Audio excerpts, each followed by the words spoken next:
El mensaje de texto iluminó mi teléfono justo cuando los vi alejarse por la ventana del asilo. Mis manos aún temblaban por la confrontación, por haber sido obligado a entrar en este lugar como si fuera un viejo senil y desorientado. El mensaje era de Bridget, mi nuera, y ni siquiera había esperado a salir del estacionamiento para enviarlo. Gracias por la herencia, viejo. Tu casa del lago y los 15 millones ahora son nuestros.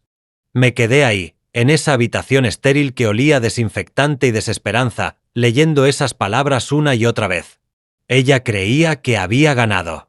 Pensaba que yo era solo otro anciano confundido, incapaz de entender la tecnología, sin medios para defenderse. Pero Bridget había cometido un error fatal. No sabía que, 3 meses atrás, había instalado cámaras en cada habitación de mi casa. Cámaras que habían grabado cada conversación, cada documento falsificado, cada conspiración que había tramado junto a mi hijo. Antes de continuar con la historia, asegúrate de suscribirte al canal y darle like al vídeo. Ahora sí, continuemos. Mi nombre es Walter Drummond, tengo 72 años, y hasta hace 3 horas vivía de forma independiente en el hogar que poseí durante 45 años. Pasé 4 décadas como jefe de préstamos en el banco Brookfield Savings. He visto toda clase de fraudes, engaños y traiciones que la codicia puede inspirar, pero jamás imaginé verlos dentro de mi propia familia. Mi hijo Craig, de 41 años, trabaja como contador en una firma del centro. Solía ser un buen muchacho. Venía cada domingo con sus hijos después de la iglesia. Pero hace 5 años se casó con Bridget, una agente inmobiliaria de 38 años, con uñas perfectamente cuidadas y una sonrisa que nunca llegaba a sus ojos. Desde el primer día supe que traería problemas. La forma en que miraba mi casa, las joyas de Eleanor, los estados de inversión que había dejado sobre mi escritorio por accidente. Ella no veía familia, veía signos de dólar. Mi abogado y amigo de toda la vida, Vernon Blackstone, me había advertido hace 6 meses. Walter, ten cuidado. He visto esto antes. Hijos adultos que se impacientan esperando una herencia. Vernon tiene 65 años, mente afilada como una navaja, y ha manejado todos mis asuntos legales desde que Eleanor y yo compramos la casa. Debería haber escuchado su consejo con más atención. Pero uno nunca espera que su propia sangre te traicione. No esperas que el hijo al que enseñaste a andar en bicicleta, al que acompañaste en el altar en su primera boda, el mismo que lloró en tus brazos cuando su madre murió, sea quien firme los papeles que te condenan a un asilo donde no perteneces. No esperas que se quede de pie, mirando, mientras su esposa escribe mensajes para robarte el fruto de toda tu vida antes siquiera de llegar a casa. Lo que Bridget no sabía era que yo lo había grabado todo. Tampoco sabía que los documentos falsos de poder notarial que firmó no tenían valor frente a los verdaderos que había archivado con Vernon años atrás. Ni que ya había logrado llamar a Vernon desde el teléfono fijo de esta prisión donde me abandonaron. Cuando Vernon vio las grabaciones y escuchó sus propias palabras planeando mi ruina financiera, me dijo algo que lo cambió todo. Walter, no solo van a perder. Van a ir a prisión. Y van a desear nunca haberse metido contigo.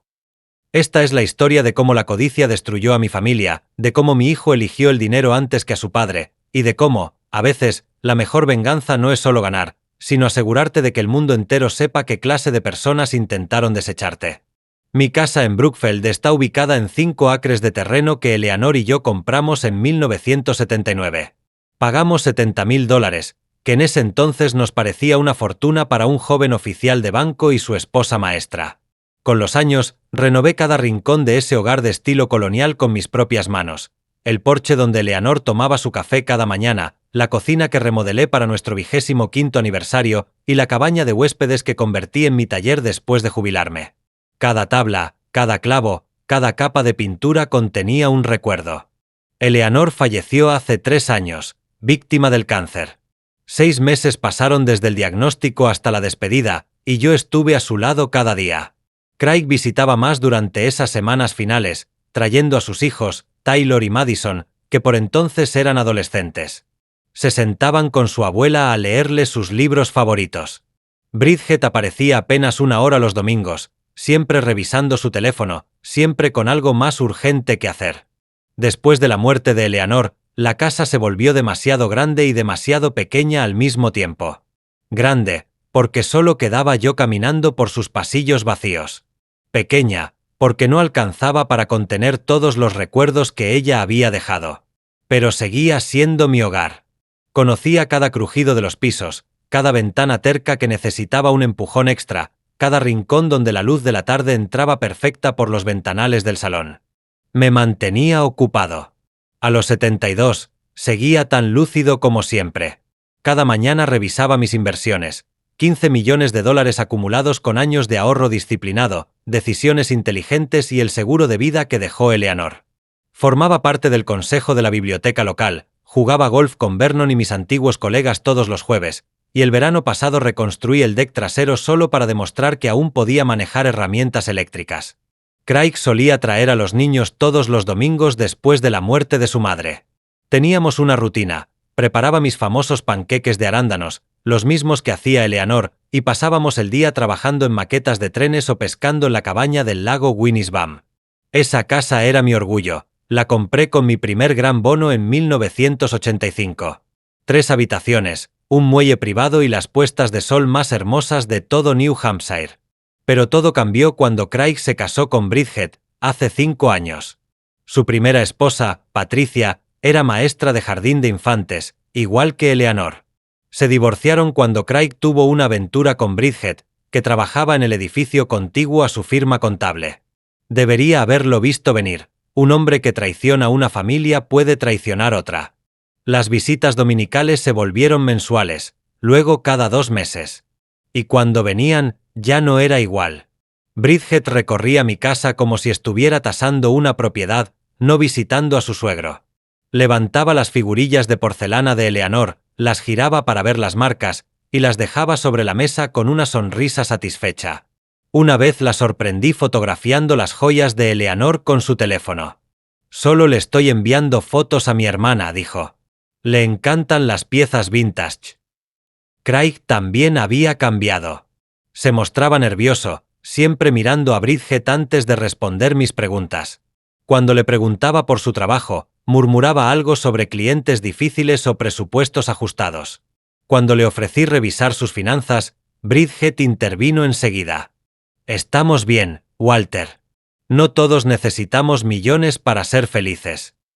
La forma en que pronunció mi nombre, afilada y fría como un cuchillo, y cómo saboreó la palabra millones, me dejaron claro lo que pensaba. 6 meses atrás, las cosas empezaron a ponerse más raras. Bridget comenzó a decirle a la gente que yo estaba mostrando signos de confusión. Le dijo a la señora Henderson, mi vecina desde hacía 30 años, que yo había olvidado pagar las cuentas. Una completa mentira. Le dijo al pastor de la iglesia de Craig que me había perdido conduciendo de regreso del supermercado. Jamás ocurrió. Bridget estaba construyendo una historia, preparando el terreno poco a poco, y yo fui demasiado confiado para darme cuenta. Vernon lo notó antes que yo. Estábamos revisando unos documentos de planificación patrimonial, actualizando los beneficiarios, cuando me dijo algo que nunca olvidé. «Walter, asegúrate de que tus documentos de poder notarial sean inquebrantables. Últimamente he visto demasiados casos en los que familiares intentan tomar el control de las herencias antes de tiempo». Me reí. «Craig nunca haría eso», le dije. «Era mi hijo. Lloró en el funeral de su madre. Me tomó de la mano cuando esparcimos sus cenizas en el lago. Quizá era débil, sobre todo con Bridget, pero no cruel. Me equivoqué. La vida cómoda que había construido, la seguridad que había ganado con décadas de trabajo duro, el hogar donde cría a mi familia y lloré a mi esposa, todo estaba a punto de ser robado por las 2 personas que debieron protegerme. Y lo harían con una sonrisa, diciendo a todos que era por mi propio bien. Aquel martes por la mañana comenzó como cualquier otro. Estaba en mi cocina preparando café, mirando a los cardenales en el comedero que Eleanor había instalado 20 años atrás, cuando escuché puertas de coche cerrándose en mi entrada. A través de la ventana vi el BMW plateado de Craig. Pero no venía solo. Detrás, un furgón con el logotipo Sunset Garden Senior Living pintado a los costados. 2 hombres con uniformes médicos se bajaron, mientras Bridget los dirigía hacia mi puerta como una general dando órdenes. El timbre sonó. Tardé en abrir, el corazón acelerado, la mente buscando sentido a todo. Cuando abrí la puerta, Craig ni siquiera fue capaz de mirarme a los ojos. «Papá, Tenemos que hablar, dijo, mirando al suelo. Entonces habla, respondí sin moverme del umbral. Pero esos hombres se quedan afuera. Bridget me empujó con suavidad pero sin dudar, sus tacones resonando sobre mi piso de madera. Walter, no hagas esto más difícil. Estamos aquí porque nos preocupamos por ti. ¿Preocuparse por mí? ¿Trayendo desconocidos a mi casa a las 8 de la mañana? Los dos camilleros permanecían incómodos en el porche. Uno era joven, quizás de 25 años, con una expresión insegura. El otro, mayor, con el rostro curtido de quien ya había hecho esto demasiadas veces. Señor Drummond, dijo el mayor, estamos aquí para trasladarlo a Sunset Gardens. Su familia ha organizado su cuidado. Mi familia no ha organizado nada. No voy a ningún lado. Fue entonces cuando Bridget sacó una carpeta gruesa de documentos.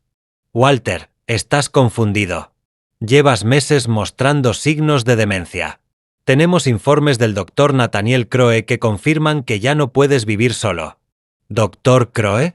No conozco a ningún doctor Crowe. Mi médico es el doctor Morrison, desde hace 20 años. Bridget sonrió. Esa sonrisa helada que ya conocía tan bien. El doctor Crowe es especialista en psiquiatría geriátrica. Ha evaluado tu caso a fondo. ¿Sin verme? ¿Sin una sola consulta?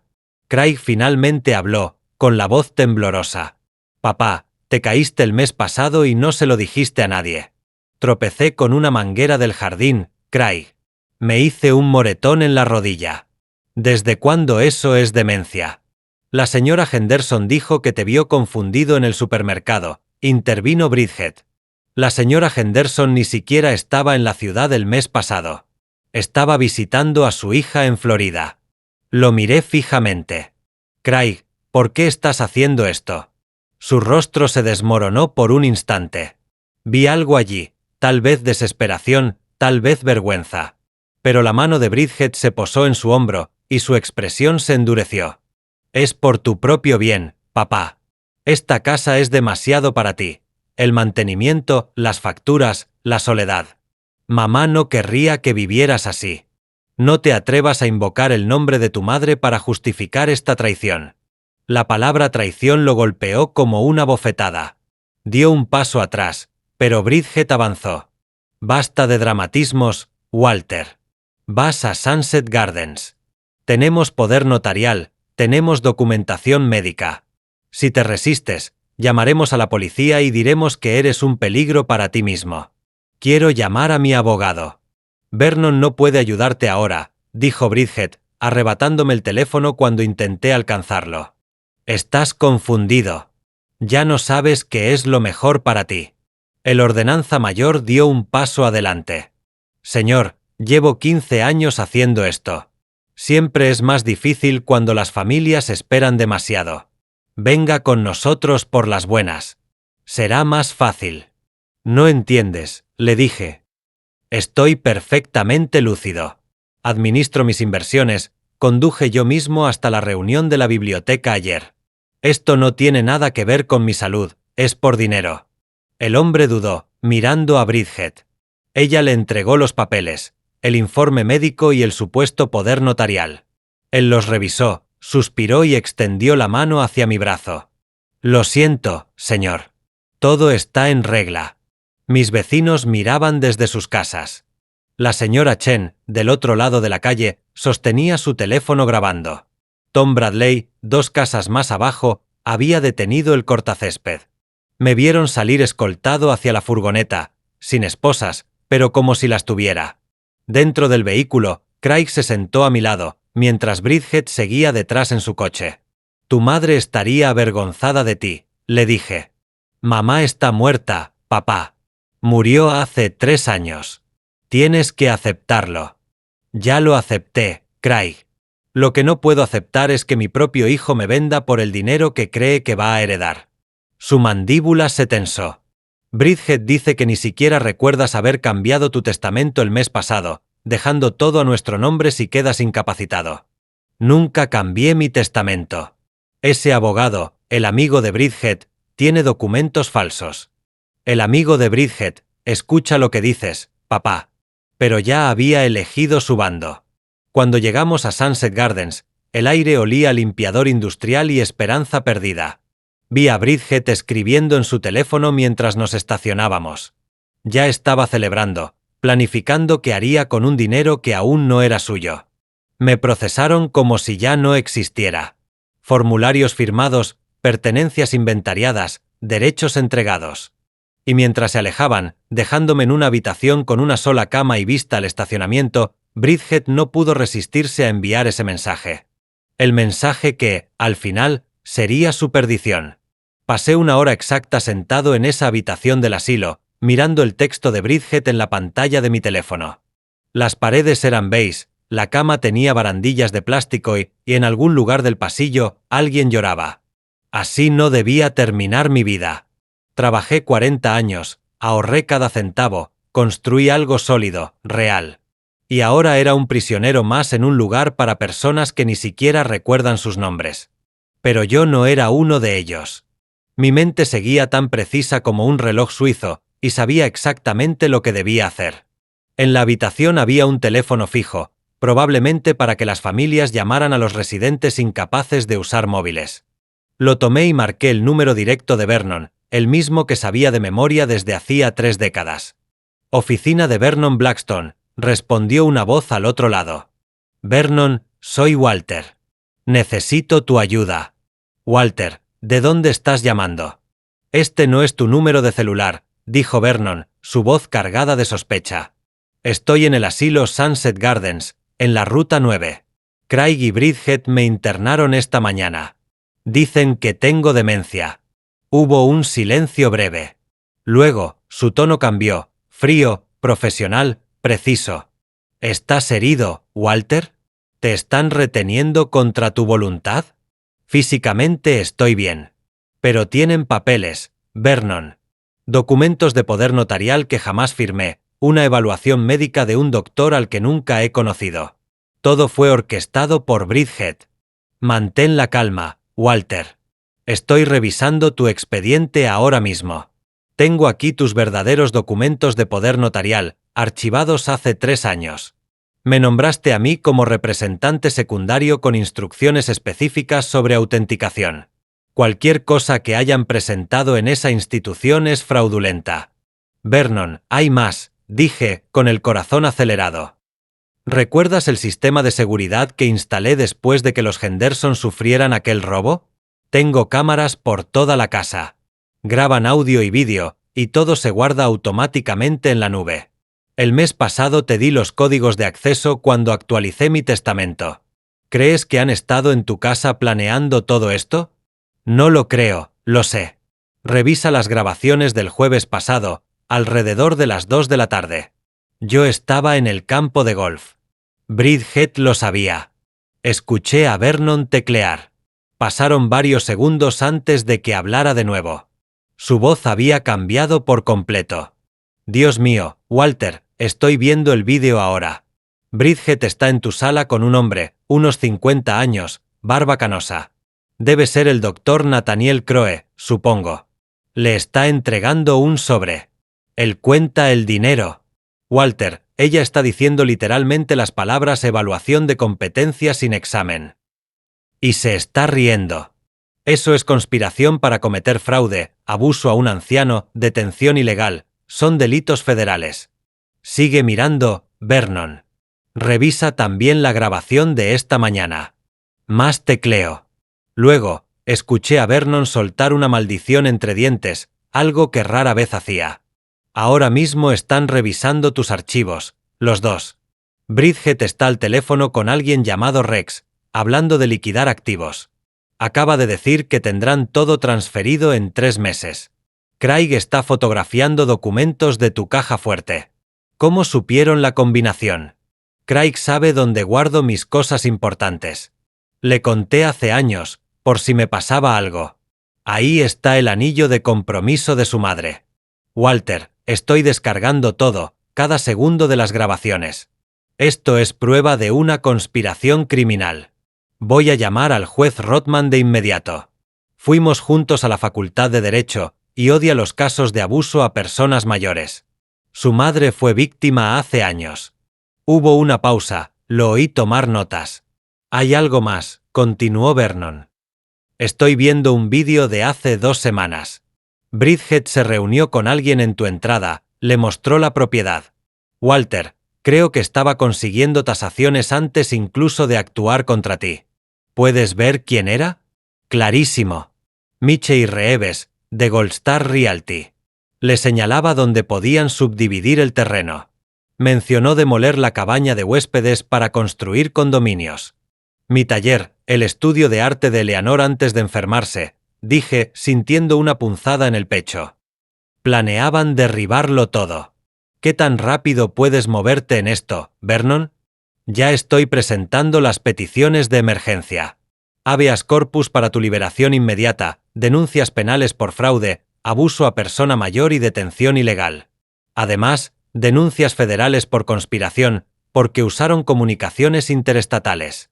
Ese mensaje de texto que Bridget te envió es prueba de confesión.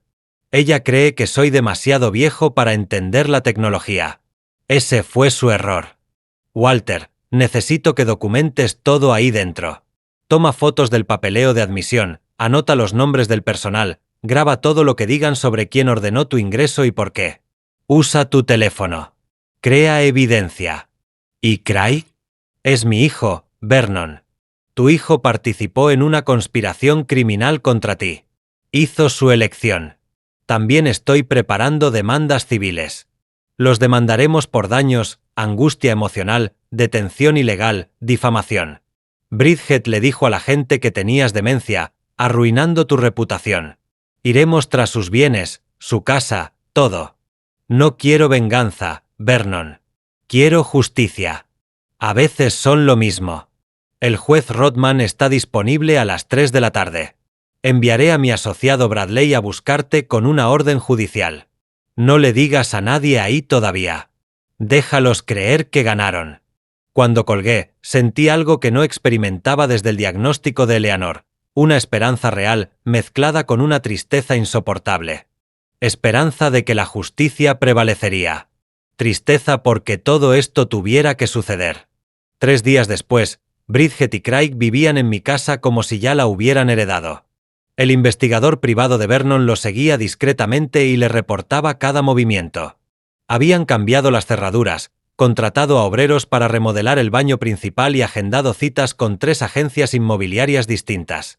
Bridget incluso publicó fotos en redes sociales desde mi casa del lago, con pies de foto como «Nuevos comienzos y oportunidades bendecidas».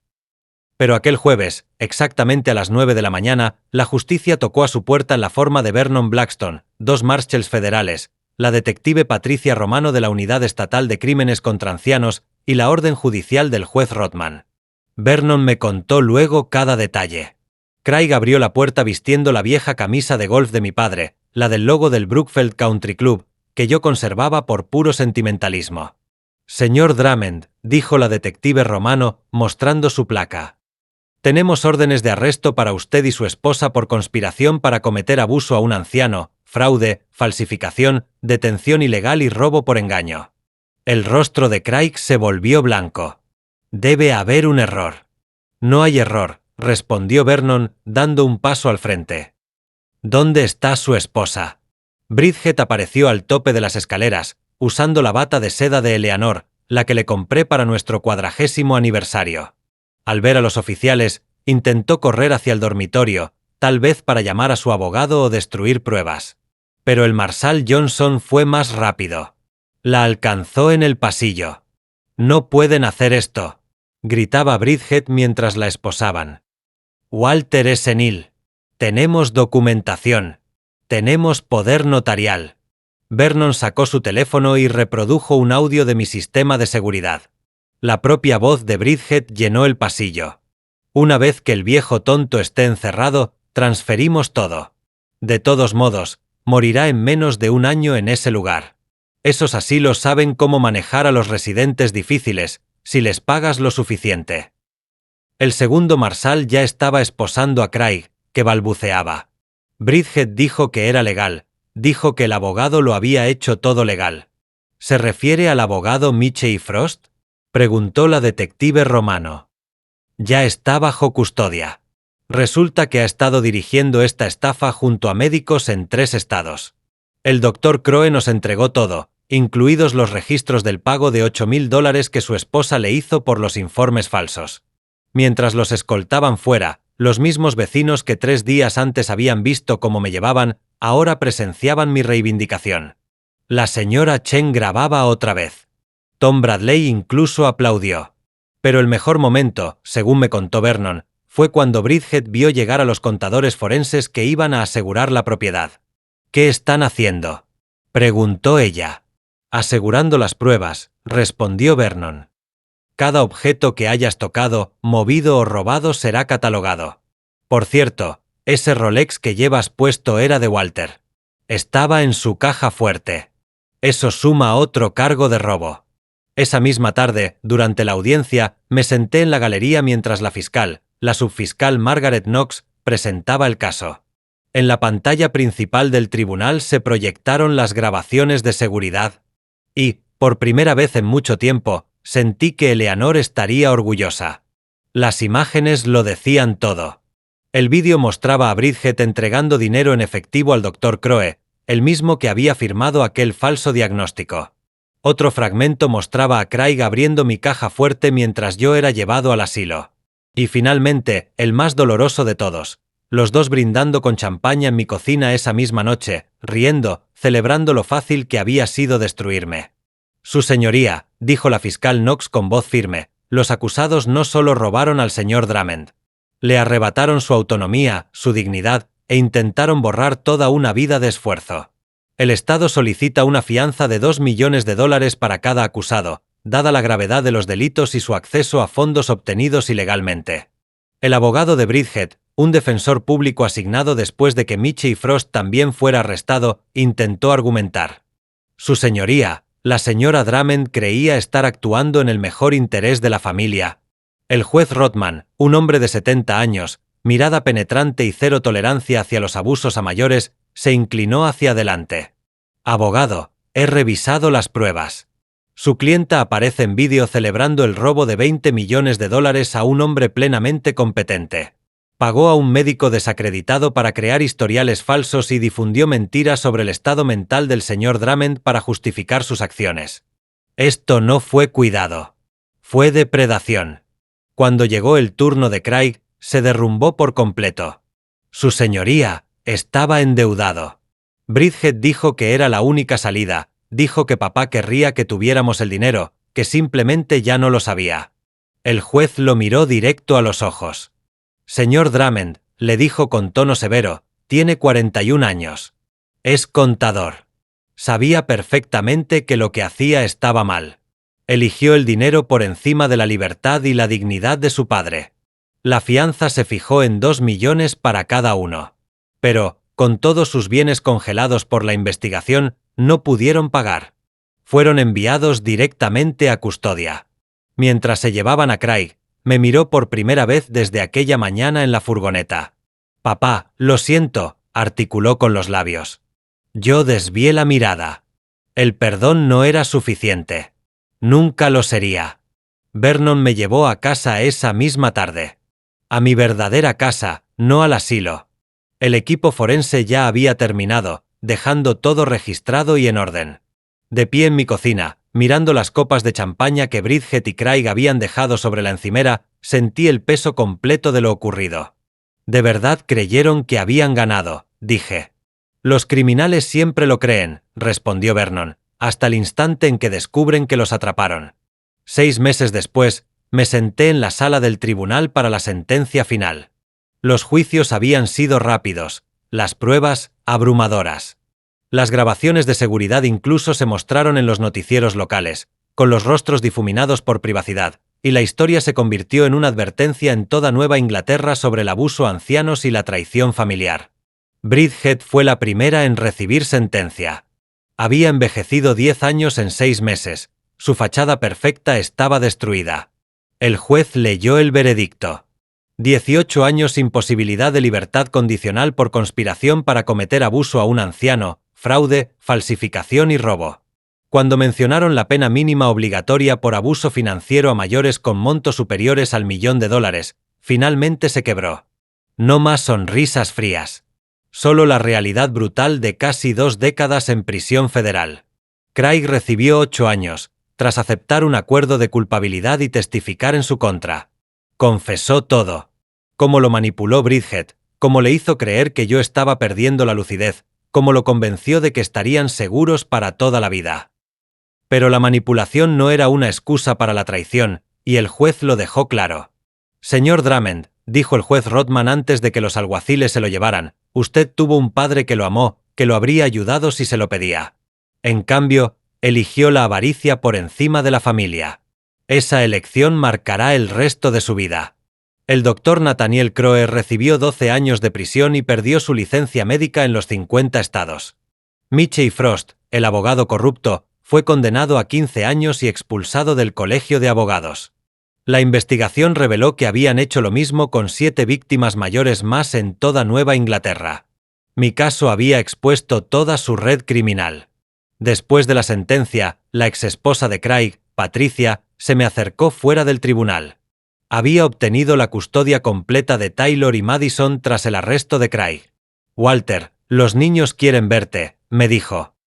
No entienden por qué su padre hizo esto, pero saben que su abuelo fue la víctima, no el villano que Bridget intentó pintar. La abracé. Esa mujer a la que Craig había abandonado por las manipulaciones de Bridget. Tráelos el domingo, le dije. Haré los panqueques de arándanos de Eleanor. El desenlace financiero fue igual de contundente. Las demandas civiles que Vernon presentó lograron restitución total. Cada dólar que Bridget y Craig habían tomado, o intentado tomar, fue devuelto con intereses y daños adicionales. Su casa fue vendida para pagar los costos legales y las indemnizaciones a las otras víctimas de la conspiración. La ironía no se le escapó a nadie. Bridget, la agente inmobiliaria que soñaba con vender mis propiedades, tuvo que ver cómo su propio hogar era subastado. Cambié mi testamento la semana siguiente al juicio. Todo pasaría a un fideicomiso para Taylor y Madison, administrado por Vernon hasta que cumplieran 30 años. Recibirían fondos para su educación y gastos básicos, pero la mayor parte quedaría protegida hasta que fueran lo suficientemente maduras para manejarla. Craig no recibiría nada, excepto una carta. Una carta donde le expliqué que la herencia no es un derecho, sino un regalo. Y los regalos requieren confianza, una confianza que él había roto para siempre. La casa del lago se convirtió en mi residencia principal.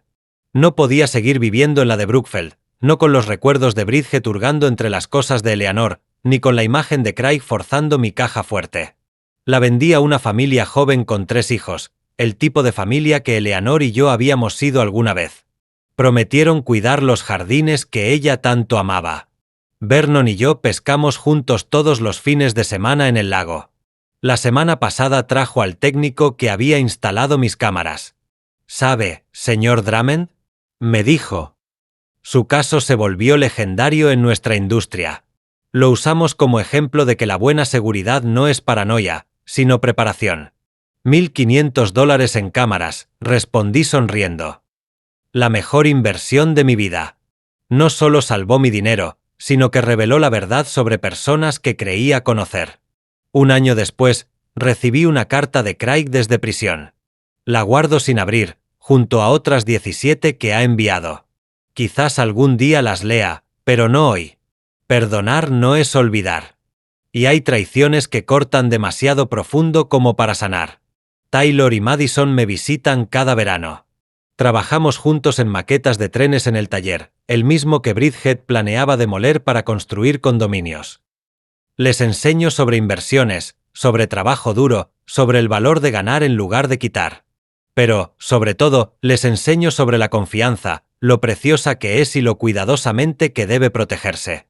El mes pasado, Madison me preguntó: «Abuelo, ¿por qué papá quiso hacerte daño?». Le dije la verdad, con toda la suavidad que pude. A veces la gente deja que la codicia nuble su juicio. Olvidan que la familia vale más que el dinero. Tu padre lo olvidó, pero tú no tienes que cometer el mismo error.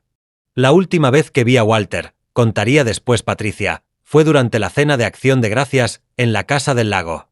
Ella ayudaba en la cocina mientras los niños ponían la mesa. Cuando nos sentamos a comer, Madison alzó su vaso de sidra de manzana y propuso un brindis. Por el abuelo, dijo, por enseñarnos que la justicia siempre encuentra su camino. Y por primera vez en mucho tiempo, sentí que todo valió la pena. Por el abuelo, dijo Madison, alzando su vaso de sidra, por enseñarnos que defenderse siempre vale la pena. Levantamos las copas, y por primera vez desde la muerte de Eleanor, la casa volvió a sentirse como un hogar. No por el dinero que Bridget no logró robar, sino por la familia que eligió el amor sobre la codicia. La cámara del timbre sigue grabando cada día, un guardián silencioso contra cualquiera que intente aprovecharse de la confianza. Sobre mi escritorio cuelga una foto enmarcada, no la ficha policial de Bridget, como en algún momento consideré, sino una imagen de Eleanor y yo el día de nuestra boda. Debajo, una placa sencilla reza: la confianza se gana gota a gota, y se pierde de golpe, en cubetadas. Mi historia se convirtió en una advertencia para otros, pero también en un recordatorio de que la justicia puede triunfar cuando uno se niega a ser una víctima. Ahora, a mis 73 años, soy la prueba viviente de que la edad no significa debilidad. De que la tecnología, usada con sabiduría, puede proteger tanto como amenazar. Y de que, a veces, la mejor herencia que puedes dejar a tus nietos no es dinero, sino el ejemplo de un abuelo que se mantuvo firme cuando más importaba. Si esta historia te conmovió, si te hizo reflexionar sobre tu propia familia o te ayudó a reconocer señales de advertencia en tu entorno, tómate un momento para darle me gusta a este vídeo y compartirlo con alguien que necesite escucharlo. Tus comentarios significan mucho. Cuéntame si has pasado por algo parecido o simplemente comparte tus pensamientos. Y no olvides suscribirte a nuestro canal para más historias reales que nos recuerdan el poder de defender lo correcto. Gracias por escuchar mi historia.